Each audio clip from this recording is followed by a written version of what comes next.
1911-2004, 93 years of history and 72 editions of the Monte-Carlo Rally. It's the oldest and most prestigious event of its kind. Between the victory of Rougier and a Turcotte-Merry in 1911 and that of Loeb in a Citroën at the end of January, a lot of water has passed under the bridge.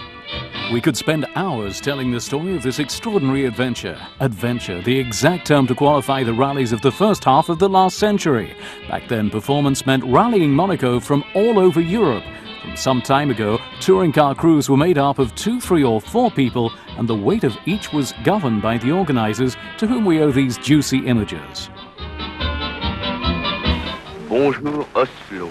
La neige qui recouvre la ville ne gêne pas son activité. Nous n'y avons fait, nous le regrettons. The concept of adventure lasted until 1997, with the famous concentration section of the beginning of various European cities and preceding the speed tests.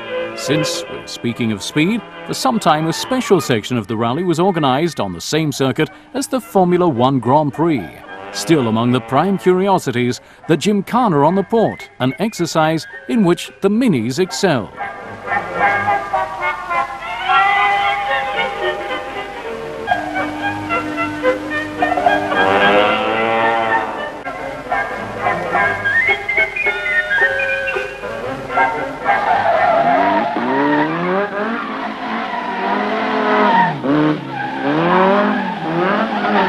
It was around this period of the gods of rallying that the hands of time stopped for many participants in the historic rally.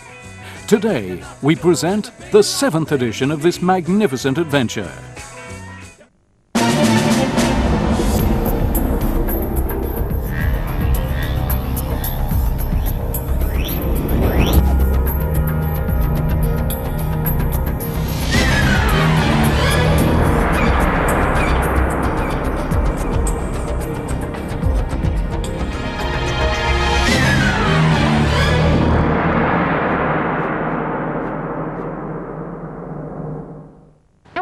Before starting this 7th edition of the Monte-Carlo Historic, the competitors presented all their cars for inspection. Tests governed by the FIA and must thus respect the standards imposed by the International Federation. The Army of Marshals from the ACM checks the security of the vehicles, their conformity with current highway code, positioning of official publicity for the organizer, also the pedigree of each car, the FIFA identity card, obligatory to take part in an historical event such as this one. La macchina deve essere una macchina originale. Si fa la domanda alla FIVA di dove la The car must have an original model. Then you make a request with the FIFA for the records. For example, in France, Italy or Monaco, you pass a vehicle inspection. They check the engine, chassis number, color, and if all corresponds, they deliver us a certificate and add a photo to it.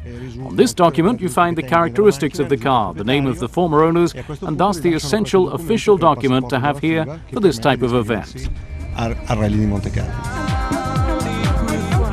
Once all these administrative formalities are done with, the official plate of the rally put on the car, one can head out, direction, the starting podium and the concentration sections.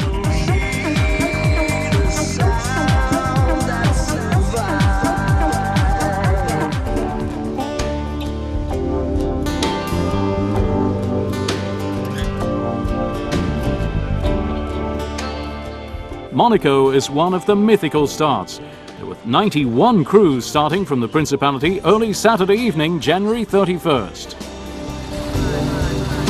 730 kilometers to be run at night before arriving at Vals-les-Bains. The team's work is cut out for them, and the Monegasques are still the best off of the group.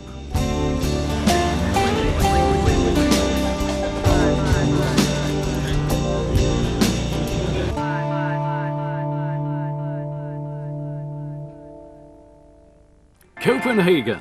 It's the first time the historic event has had a start from the Danish capital. 30 years ago, the rally started from this city. Logical, thus, to celebrate this anniversary. Given the resulting success of the event in Scandinavian countries, the ACM took an excellent initiative in starting 21 candidates from the far north. Considering the distance to be covered, 1,681 kilometers, they left on the Friday in mid-afternoon. A small voyage to cross the Baltic, and the competitors continued on their way to arrive at the same time as the others in the Ardèche. It's at the Reims start that they were most numerous, though. 96 cars passed on the starting podium. 836 kilometres run between 3:45 Saturday and 7:30 a.m. Sunday morning. They're respecting, of course, the logbook, the mean speeds and checkpoints. Reims is one of those cities that made the legend of Monte-Carlo. Considerable numbers of winners from the traditional winter events sprang from the Champagne capital.